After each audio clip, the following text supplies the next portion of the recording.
Welcome to the world of science fiction, where extraordinary tales and boundless imagination come to life.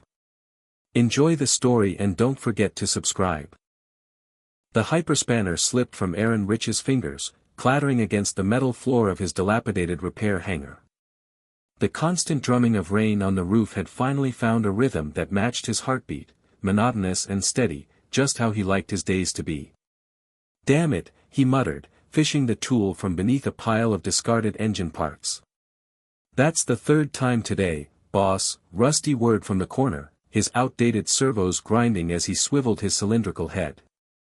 The droid's voice box crackled with an ancient Earth accent. "Perhaps your coordination circuits need recalibration? Or is it just your usual morning incompetence?" Aaron glared at his mechanical companion. "You know, most repair shops have droids that actually help instead of providing commentary." "Most repair shops aren't located in the armpit of the galaxy, catering to criminals," Rusty countered, his optical sensors flickering in what Aaron had come to recognize as the droid's version of an eye roll. "Besides, you abandoned your prestigious galactic fleet position to escape imbeciles, as you so eloquently put it. I'm merely maintaining intellectual standards." Aaron wiped engine grease from his hands onto his already stained work pants. 8 photos hung crookedly on the wall behind him, a testament to his unlikely clientele. In one, he stood awkwardly beside the notorious smuggler Dex Clyde. In another, his grimace was barely visible next to Pirate Queen Lena Tun's toothy grin. Not the career trajectory he'd imagined when graduating top of his class at the Fleet Engineering Academy. "Just run diagnostics on that converter while I finish this manifold," Aaron said, turning back to the half-dismantled ship engine suspended from his workshop ceiling. "Running diagnostics," Rusty estimated. "Completion time, whenever I feel like it." Another day, another idiot's request for illegal modifications, the droid bossed. Before Aaron could respond, the hangar's entry port exploded open. The security sensors hadn't even registered a warning before a sleek, smoking spacecraft hurtled through the opening, scraping its hull against the door frame with an ear-splitting screech. The ship, a modified Canopus-class cruiser with what appeared to be custom weapon attachments, skidded across the hangar floor, crashing into a storage rack. Tools, parts, and a rare collection of vintage flux capacitors cascaded to the floor in a deafening avalanche. Aaron ducked behind an old engine block, cursing as the chaos settled. "What the hell?" The ship's hatch released with a pressurized hiss, and a figure emerged through billowing smoke. She strode down the ramp with the confidence of someone who had never apologized for an entrance in her life. Green skin, not the sickly pale green of Turellian refugees or the mottled swamp green of Hexer mercenaries, but a vibrant emerald that seemed to absorb and reflect light in impossible ways. Her midnight black hair cascaded down her back in intricate braids, interwoven with what looked like miniature energy nodes. The curves of her body defied several laws of physics Aaron was intimately familiar with, and her expression carried the kind of fury that could power a small battlecruiser. She pointed directly at Aaron, who had barely managed to stand up straight. "Are you the engineer who fixes things, no questions asked?" Aaron cleared his throat, suddenly aware of the 3-day stubble on his face and the oil stains covering his clothes. "I'm Aaron Rich, and you just destroyed about 6 months' worth of rare parts." She dismissed his complaint with a wave of her hand, her eyes, startling violet against her green complexion, narrowing dangerously. "I'll compensate you for your junk. Right now, I need your expertise more than you need your organizational system." Rusty rolled forward, his scanner beam sweeping over the newcomer. Well, boss. Looks like today's idiot has arrived with flair." The woman's attention snapped to the droid. "Silence your antique before I repurpose him as a garbage receptacle." "He's already a garbage receptacle with a voice box," Aaron muttered. "Rusty, run diagnostics on her ship." Quietly, the droid grumbled but complied, extending his sensors toward the smoking vessel. "I'm listening," Aaron said, crossing his arms. "What's the emergency that justifies demolishing my hangar?" She reached into her form-fitting flight suit, which Aaron now noticed was adorned with insignia he didn't recognize, and pulled out what appeared to be a melted hyperdrive component, flinging it at his feet. "That's what's left of the premium, upgraded hyperdrive I paid that snake Trell Voxus a fortune for," her voice vibrated with rage. "I barely made it to this sector before the entire propulsion system started to melt down." He swore it was military grade. "It's barely salvage grade." Aaron crouched to examine the component, letting out a low whistle. "This isn't just bad, it's criminal." He essentially welded a standard commercial accelerator to a containment unit never designed to handle the output. He looked up at her. "You're lucky you didn't implode mid-jump." "Lucky isn't how I'd describe my current situation," she said, gesturing to her damaged ship. "I need it fixed yesterday." Aaron stood, calculating the work required. "It'll be expensive. The entire hyperdrive needs rebuilding, not just replacing. And those custom weapon mounts have compromised your hull integrity." "How much?" she demanded, crossing her arms in a posture that mirrored his own. A small smile tugged at the corner of Aaron's mouth. "More than you can afford, I wager." Her eyes flashed, and she stepped closer, close enough that he could smell something like exotic spices and ozone emanating from her. "Listen, human, don't tell me what I can afford, or I might demonstrate what your face can't afford when it meets my fist." Aaron found himself oddly unintimidated and somewhat amused, a dangerous combination in his experience. "Threats won't lower my price, but they will add a surcharge for hostile work environment." For a fleeting moment, something like respect flickered across her face before she masked it with continued irritation. "Just give me the assessment so I can decide if it's worth keeping you alive to do the work." "Rusty, assessment," Aaron called over his shoulder. The droid scanner beams retracted with a zip. "Primary hyperdrive, catastrophic failure. Secondary systems, compromised. Hull integrity, 62%. Weapon systems, illegal in 17 sectors. Life support, functional but inefficient. My professional opinion? It's a miracle this flying death trap didn't vaporize her molecules across 3 star systems." "Thank you for that thorough and tactful analysis," Aaron said dryly. He turned back to the green-skinned woman. "I'm going to need at least 3 days, and that's if I work through the nights, plus parts, genuine parts, not the garbage Voxus sold you."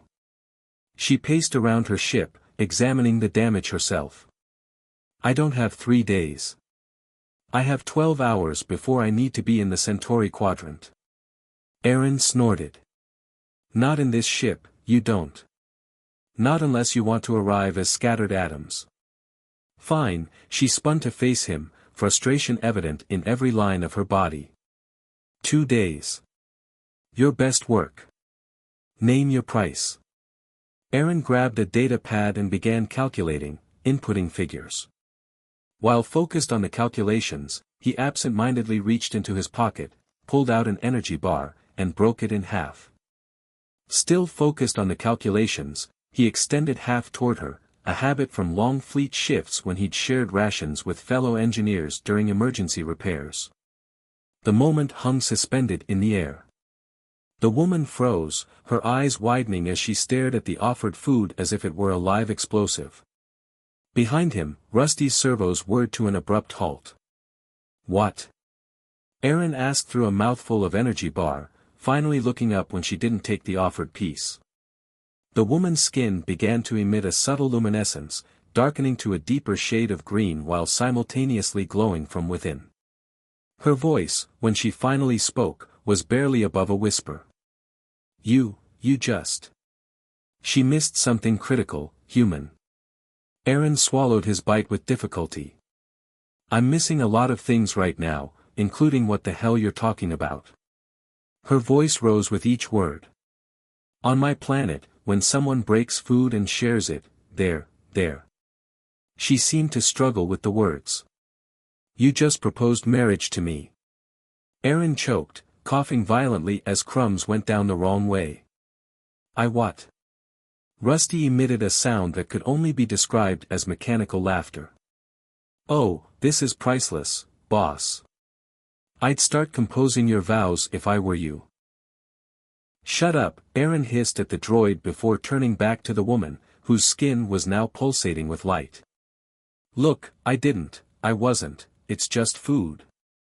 I was being polite. Her expression shifted between mortification and something harder to define. Our customs are ancient and sacred. Breaking bread, or any food, is the most intimate gesture, symbolizing the joining of lives and resources. Well, that's not what it means where I come from. Aaron protested, still holding the offending half of the energy bar. Where I'm from, it just means, hey, want some food? Before she could respond, the hangar's entry port slammed open again. Aaron spun around, expecting more damage to his workshop. Instead, he found himself facing 6 tall, green-skinned warriors wielding a combination of ancient-looking spears and frighteningly modern energy weapons. Each wore armor that bore the same insignia as the woman's flight suit, but more elaborate. Daphne Tempest, the tallest, called out, her voice booming through the hangar, "We tracked your ship's emergency signal. Are you?" The warrior stopped abruptly, her gaze shifting between Daphne and Aaron, then to the broken energy bar still extended between them. Her expression transformed from concern to jubilation. "Sisters," she bellowed. "Witness. The prophecy fulfills itself. Our Daphne has found her mate." The other warriors erupted in cheers and battle cries, raising their weapons in celebration. Aaron took an instinctive step back. There's been a miss. Human, the lead warrior strode forward, clasping his shoulder with bone-crushing strength. "You have chosen our sister. We, the daughters of Commander Zarn of the Green Legion, bless your union." Aaron croaked, looking desperately at Daphne. "Commander?" Daphne Tempest, apparently a member of something called the Green Legion, apparently now his fiancée, stepped close and whispered urgently in his ear. "Listen to me carefully, human. My father is Commander Zarn, leader of the Green Legion, the most feared fighting force in 3 quadrants. These are my sisters, his elite guard." Her breath was warm against his ear. "If you reject me now, it will be considered an insult so grave that they will be honor-bound to disembowel you on the spot." Aaron's face drained of color. "And if I don't reject you? Play along until I can get us both out of this mess," she hissed. "We just need to maintain the pretense until my ship is repaired, and we can escape. You know this is extortion, right?" Aaron whispered back. "I prefer to think of it as a mutually beneficial temporary alliance," Daphne replied, her lips curving into a smile that didn't reach her eyes.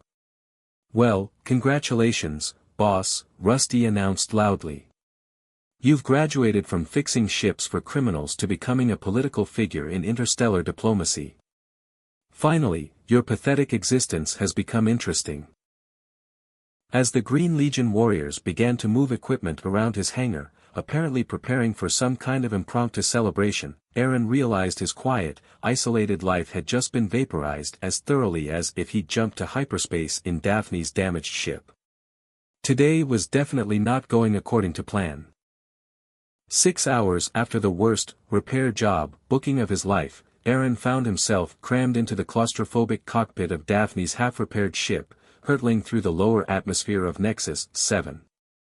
Alarms blared as the hull temperature indicators flashed into the red zone. "I told you this wasn't ready for flight," Aaron shouted, frantically rerouting power from non-essential systems to strengthen the failing shields. "We're lucky if we don't disintegrate in the next 30 seconds. Daphne's hands danced across the flight controls with practiced precision. Her emerald skin glistened with exertion as she executed a series of maneuvers that defied several laws of physics. "Would you prefer to stay behind with my sisters?" she asked, not bothering to look at him as she pulled the ship into a tight barrel roll. They were already planning the ceremonial wedding tattoos. Very painful. Very permanent. Aaron's stomach lurched as the artificial gravity fluctuated wildly. At least tattoos don't involve actual death, which this escape plan definitely might. Stop complaining, human. I've flown damaged ships through nebula storms, she banked hard to port, narrowly avoiding a jutting rock formation. Besides, you assured me the core modifications would hold. For maintenance testing in a controlled environment, not for outrunning a squadron of elite warriors through a canyon. Aaron shouted.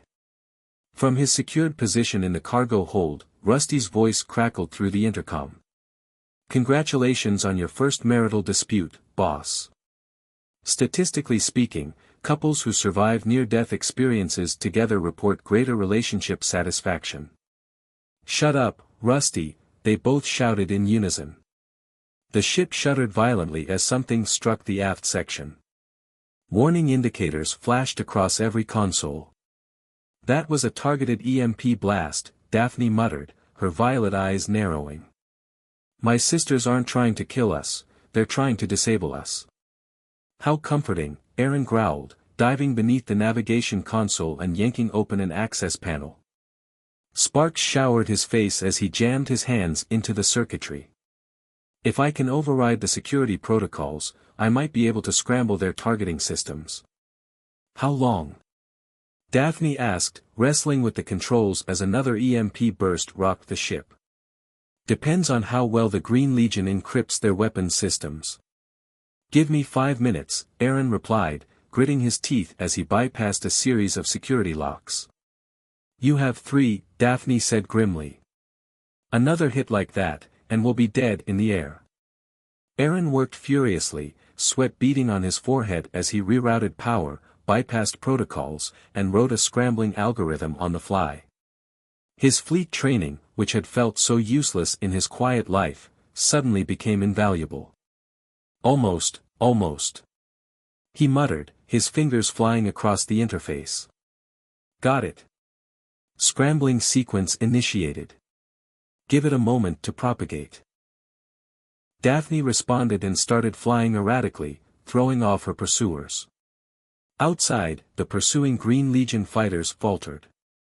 Their energy weapons sputtered and misfired, sending blasts harmlessly into the canyon walls. Nice work, human, Daphne conceded, pulling the ship into a steep climb to clear the canyon rim. You've bought us some time. Don't get too comfortable, Aaron said, wiping sweat from his brow.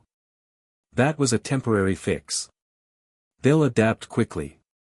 We need to get out of this atmosphere and jump to hyperspace.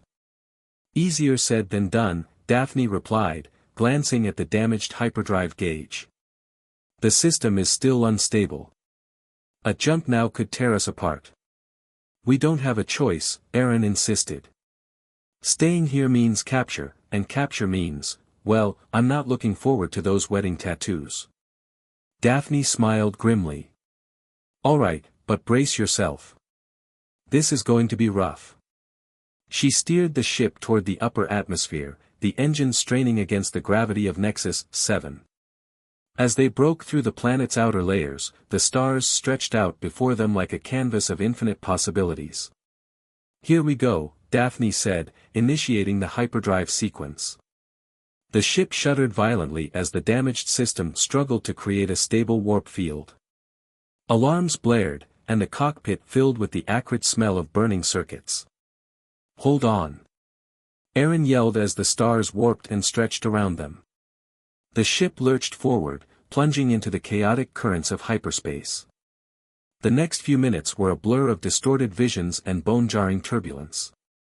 Aaron clung to his seat, his teeth gritted against the pain as the ship bucked and weaved through the hyperspace currents. Just when he thought they might actually make it, the hyperdrive system overloaded. A blinding flash filled the cockpit, followed by a deafening explosion. The ship was thrown violently out of hyperspace, tumbling through the void of space. When Aaron's vision cleared, he saw that they were adrift near a small, unremarkable star system. The ship was crippled, its engines dead, and its life support systems failing. Well, Daphne said, her voice surprisingly calm, that could have gone better. We're alive, Aaron pointed out, struggling to unbuckle his harness. That's a start. Barely, Daphne countered.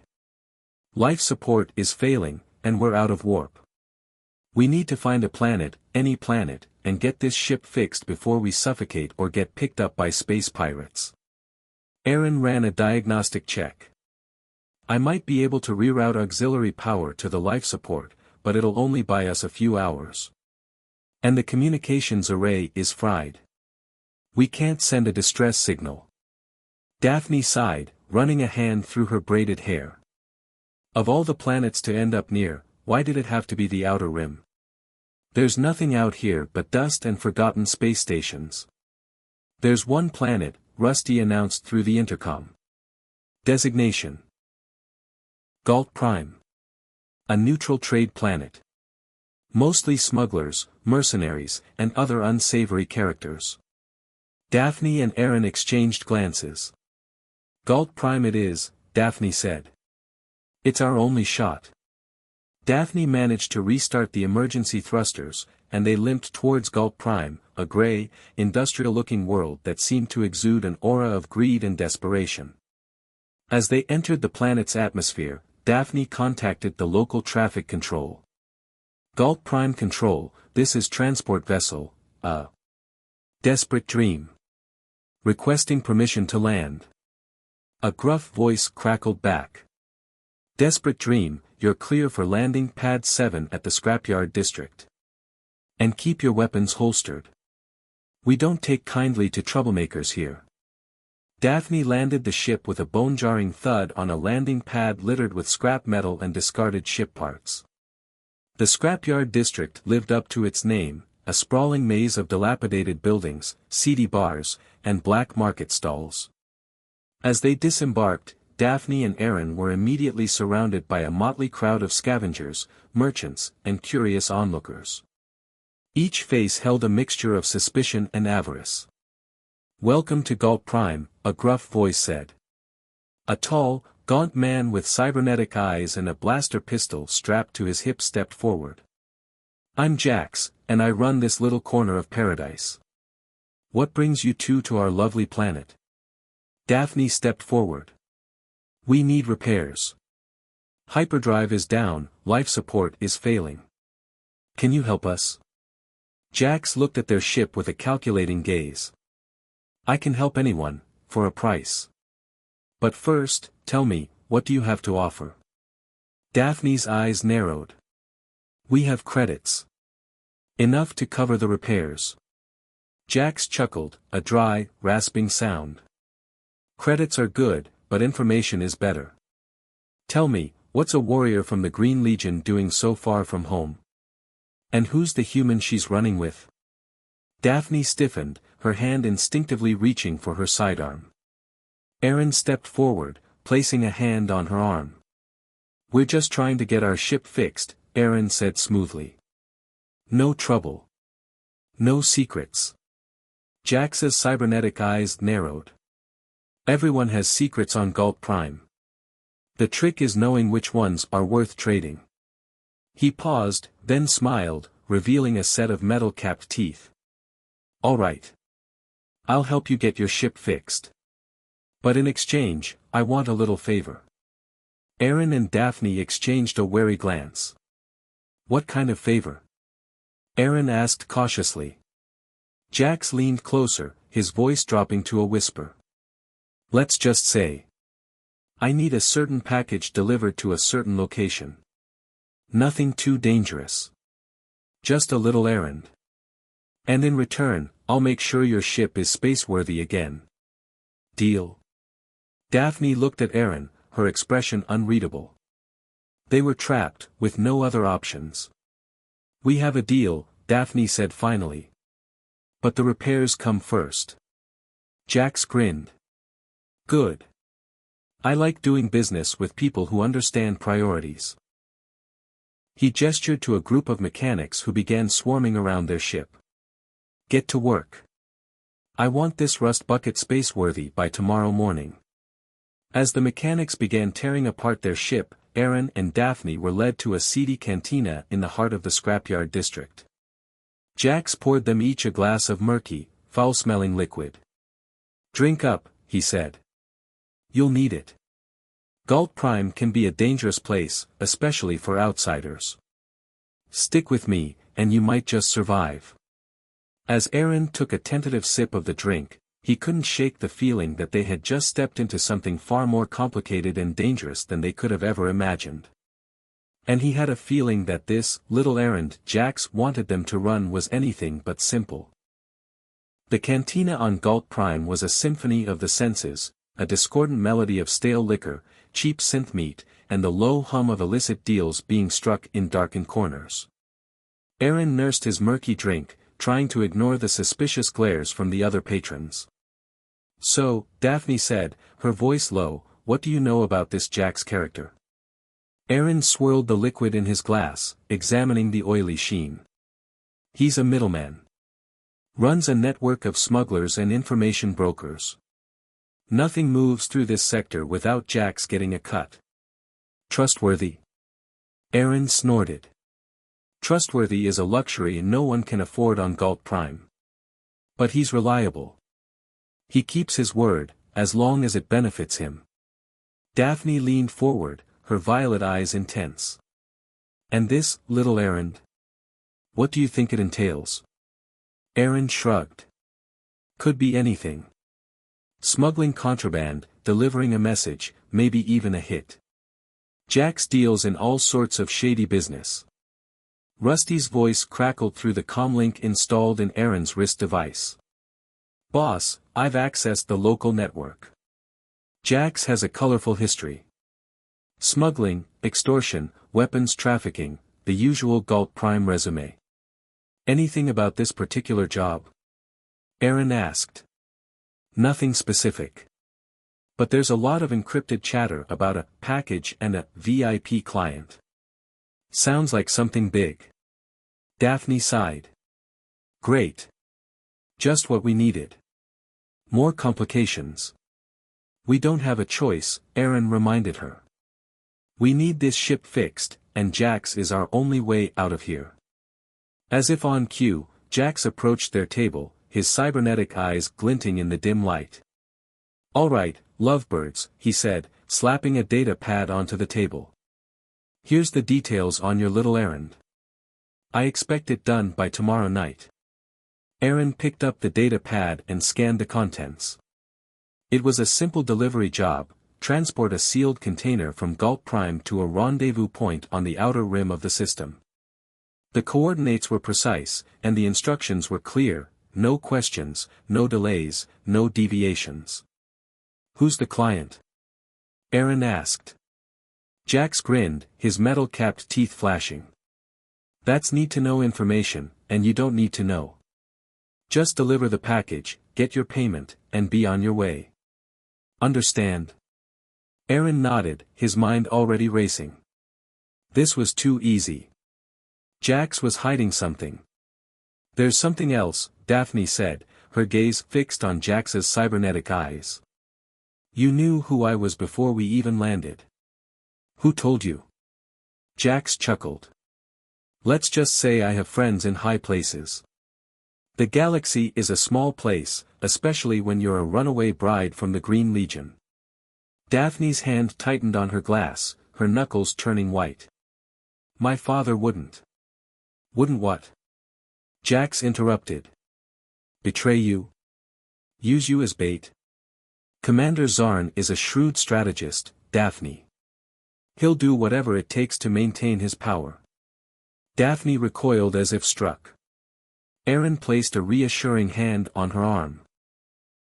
"He's trying to get under your skin, Daphne. Don't let him." Jax shrugged.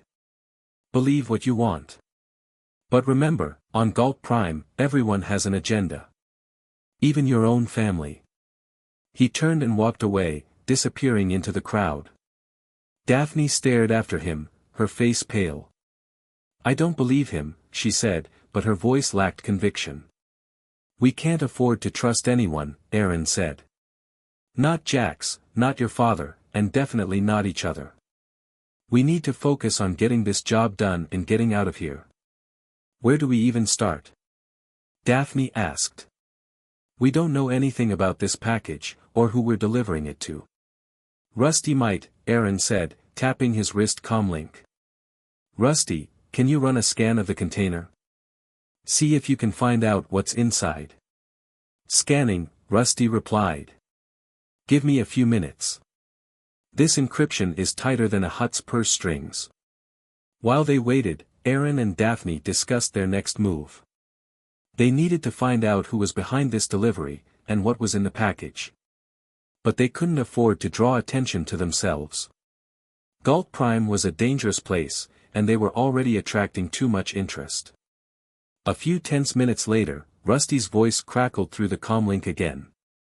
I've cracked the encryption, boss. The container is filled with weapon-grade plasma disruptors. Highly illegal. And highly sought after. Plasma disruptors. Daphne exclaimed.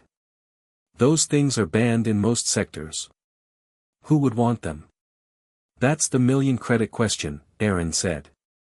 But I have a feeling we're about to find out. As they discussed their next move, a figure emerged from the shadows and approached their table. He was a short, wiry alien with shifty eyes and a nervous demeanor. Psst, he hissed, glancing around furtively. Are you the ones doing the Jax run? Aaron and Daphne exchanged a look. Who's asking? Aaron said cautiously. The alien leaned closer. I know things, he whispered. Things you need to know. But information costs credits. Aaron sighed. How much? 500 credits, the alien said, his eyes gleaming. Aaron considered the offer. 500 credits was a lot of money on Galt Prime, but the information might be worth it. All right, he said. You have a deal. But the information better be good. The alien grinned, revealing a row of pointed teeth. Oh, it's good, he said. Very good. The client you're delivering those disruptors to, is Commander Zarn. Aaron and Daphne stared at each other, stunned. Commander Zarn, Daphne's father, was the one who wanted the plasma disruptors. But why? He's planning something big, the alien continued. Something that could start a war. You need to stop him. Why are you telling us this? Daphne asked, her voice suspicious. The alien shrugged.